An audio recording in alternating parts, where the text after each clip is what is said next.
सावन में तरसे मोरा जिया, हाँ मोरा जिया, भोले का दर्शन करा दो पिया। सावन में तरसे मोरा जिया, हाँ मोरा जिया, भोले का दर्शन करा दो पिया। भोले के माथे पे चंदा विराजे, जटा में घे गंगा विराजे। भोले के माथे पे चंदा विराजे, जटा शिव के गंगा विराजे। गंगा स्नान करा दो पिया, हाँ करा दो पिया, भोले का दर्शन करा दो पिया। गंगा स्नान करा दो पिया, हाँ करा दो पिया, भोले का दर्शन करा दो पिया।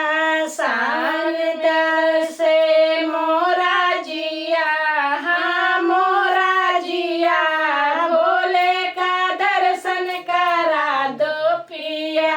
भोले के गले में नाग विराजे, हाथ में शिव के डमरू विराजे। भोले के गले में नाग विराजे, हाथ में शिव के डमरू विराजे। डमरू के धुन सुनवा दो पिया, हाँ सुनवा दो पिया, भोले का दर्शन करा दो पिया।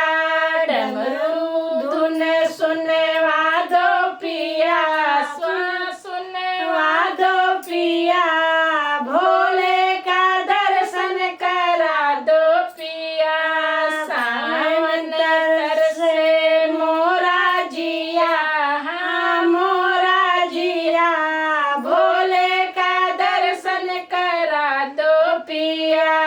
भोले के संग में गौरा विराजे, गौरा के गोदी में गणपति विराजे।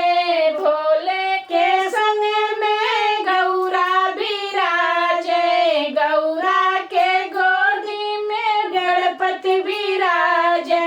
तीनों का दर्शन करा दो पिया, करा दो पिया, भोले का दर्शन करा दो पिया। तीनों का दर्शन